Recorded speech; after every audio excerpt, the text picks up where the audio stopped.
Hey team, James Marden here. Told you I'd be back. Welcome to Logo Life episode 2.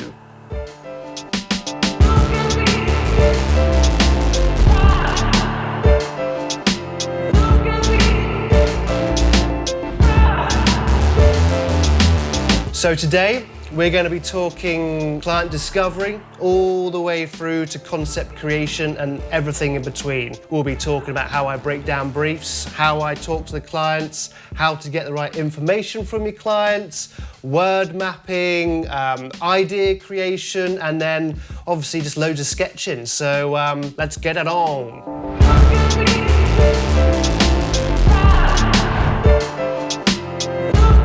So, the first thing, that's the most important thing in any logo process, is the client. How do we get clients? They come from all over the place. So I would say there's probably 3 or 4 main places. So there's obviously my website, Instagram, LinkedIn. I get a bit from Dribble, but nothing crazy over there.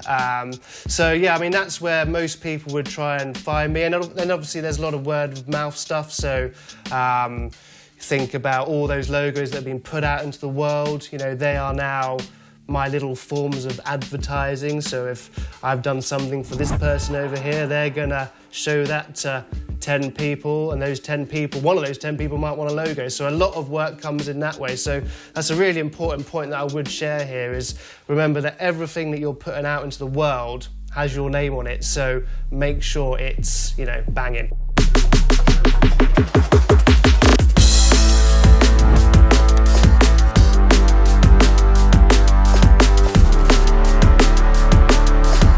We now have our client. They've approached us, they've either sent me an email, they've given me a ring, or they've got one of their mates to talk to me and then I get introduced that way.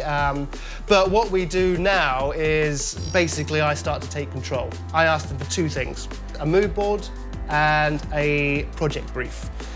These 2 things are very important. The project brief gives me all the goodness I need to create the stuff that I create, and the mood board gives me what I like to call their visual personality, the stuff that they like to look at, so I can start to understand the style of logos they like, and it basically helps skip a load of silly questions, and plus it gives me something visually cool to look at.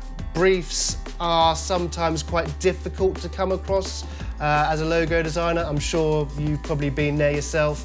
So there are 2 questions. So if you're, for example, I'll stop, breathe.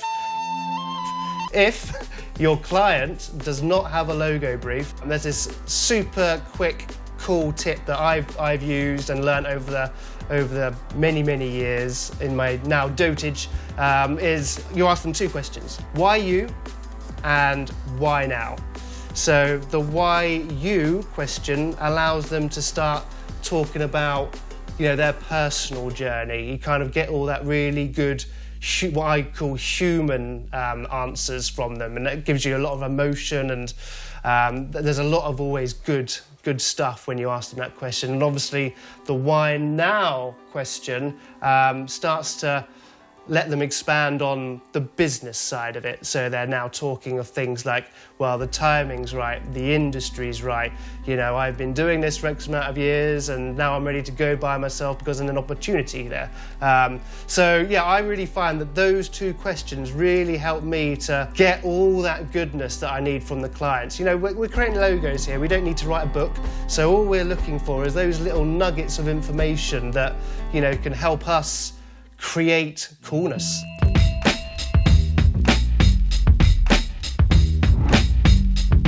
Right, imagine we now have our brief.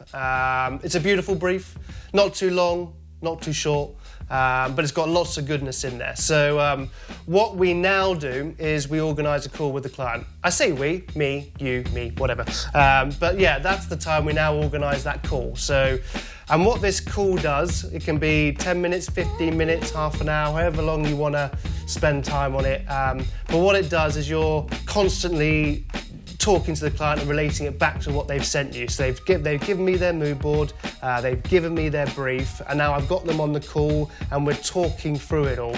And what I'm making sure is happening is that there's a correlation between what they're saying and what they've shown me. And this is a time when you can start to raise some flags if what they're telling you is different from what they're showing you. So I kind of talk them through the mood board and I'll go, okay, cool, so what do you like about this particular logo that you've sent me? And then they can talk to me about what they like about that, and I can go, right, yeah, that all makes sense. And I can go, so can you just talk me through your brief a little bit? And they can then kind of give me a brief overview about the brief. But what's really good about this kind of stage is it's very different kind of reading an email to reading somebody's kind of personal body language. So when they're actually talking about what's in their brief, they're telling you actually so much more. You can see what they're getting excited about. And that's when you start to, make your notes and you start to circle things and you think, well, make sure, he's talking about partnership a lot, or he's talking about how passionate he is a lot. And these are all really, really important words that you want to take into your design process. And as I said, this stage is just all about this client discovery, making sure that what they're showing you and what they're telling you is aligning, because, you don't want, halfway through the design process for them to be going, well, that's not what I wanted, and that would be down to you as a logo designer, because you haven't, gone through that initial process. I mean, this is where all the work happens, this brief, this chat, because it lines you up for everything that's just about to come, which is all the creative cool stuff.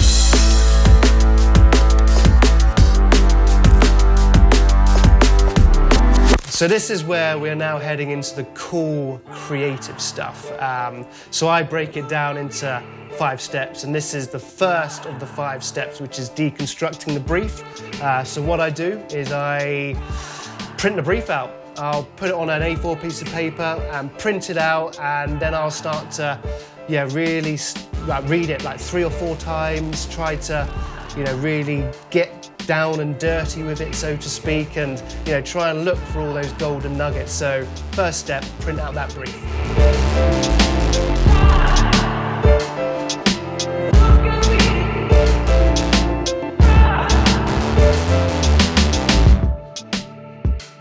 So, stage 2, written thought generation. What I like to call my word mapping process. Now, this is where it starts to get real and super fun. And what we're basically doing here is we're taking everything from stage 1, which was the deconstructing the brief, and starting to lay it out on paper. There are absolutely no rules here, no rules whatsoever. Just put everything down, so everything you've kind of highlighted on your brief, use as headers, that's the way I like to do it, and then you're starting to, associate words and things with all of these different headers, whatever we're going to call them. And what you can start to see happen here is, you can start to really feel all those ideas bubbling and all the different directions you can go in. It's such a simple process, but I think, especially when it comes to the way I work, it's the most valuable process.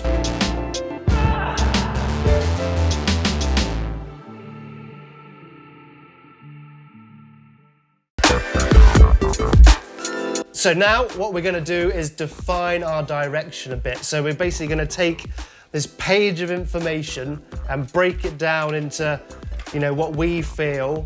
Well, I say what this is how I do it, so it should be how I feel. So basically, I'm going to do what I feel is going to make the best logo. So I'm going to be picking out maximum 3, 4, but usually 2 or 3 elements that I know I can translate well into a clean and minimal logo design, because ultimately this is not a drawing, this is a logo. It needs to work big, small, indifferent, so you've got to really be thinking about where this logo is going to be applied to make sure that you execute it in the right way. But, we all have our own style. I like to kind of keep mine super clean, super minimal, but, tell quite a lot of story. My theory is, it doesn't have to be detailed to contain detail. That's kind of my design mantra as I'm kind of designing stuff. So I'm trying to put so much in, but show you so little. And I think this kind of defining word map process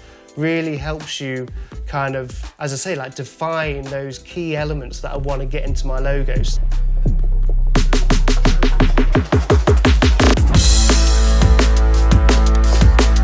now we go into the rapid prototyping stage. And this is where we're starting to just shove tons and tons and tons of ideas onto a page. There's no rhyme or reason to them. I mean, we know what we need to get in there, but we're not trying to be detailed here. We're not trying to be clever. We're just trying to get options all down on paper to really start getting those, how can we visually represent what we've learnt from our word mapping and discovery phases. This is what we're really trying to do right now. So it's all about ideas, ideas, ideas.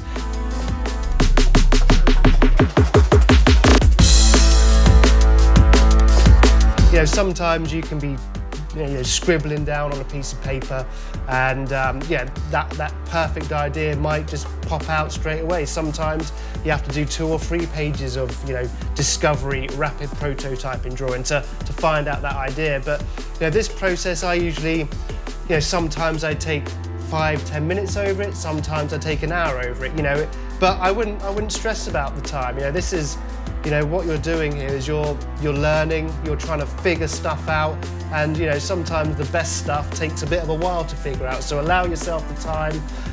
But what you don't want to be doing is spending freaking 3 weeks doing it, because what a waste of time that is. This is all about just quickly coming up with ideas, and such a fun process, so just enjoy it and have fun with it. This is my final stage, which is the focus and refine. So what I like to do with my particular process is I like to put my full ass into one design rather than half-ass a load of designs. And the reason I like to do it that way is because I think that process really allows me to get all this information that I've learnt into one design that works cohesively and really well, rather than trying to get all these things I've learnt and try and spread them across 15, 20, 10 designs. This is my process. It works for me every single time. Everybody works differently. That's absolutely fine. But this is about me. So we're just talking about my process. So it's all about, for me, it's just making sure I can get all of that goodness into one design. And basically what happens if the client doesn't like this design, what I do is we go through the process and finding out what they like, what they don't like, and then when I go through my development stages, I know I can focus on the bits that basically we're always focused. I'm focused on what they like and what they don't like. So when I develop it, I can then focus on making sure I show them what they like and what they don't like. So me and the client are always focused all the way through this process, rather than going all the way over here, then going all the way back here. It's all about keeping focus all the way through. And as a logo designer, we should be taking control.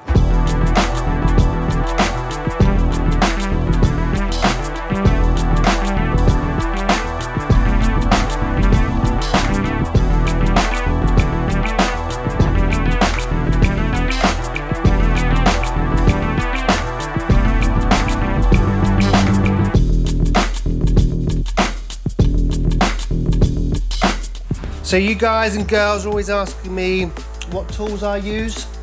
Sorry, I've just had some nuts, so I'm gonna try and get through this. So my favourite pencil, Rotring 800, 0.5 mil. My favourite drawer, she's a beaut. Second, Rotring 600. She's another classic. Got me through some tough times, this little beauty. So I've got my metric circle tool, which is a must for any logo designer. Get these off freaking anywhere, Amazon, for not a lot of money, but well worth it. My favourite metal rulers. This is the one I use the most, this little dude here. I call her Margaret. She's delicious. Pen-wise, microns. They're probably my go-to, as you can probably see from the trunk.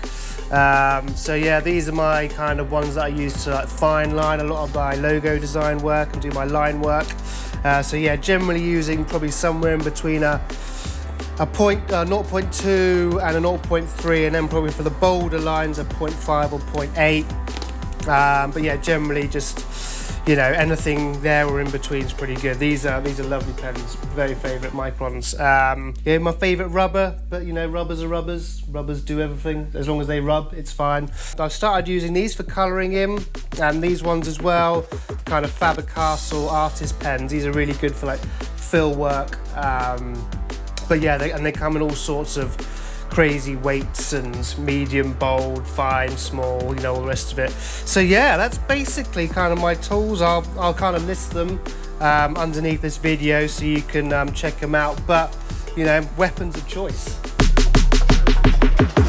So that's it from me, mates. That is basically a brief overview, not so brief, but an overview of my entire logo process, all the way from client discovery, getting the clients, and then all the way through to concept creation, focusing on those ideas, and all the steps in between, like word mapping, you know, rapid prototyping of your ideas and all that kind of stuff.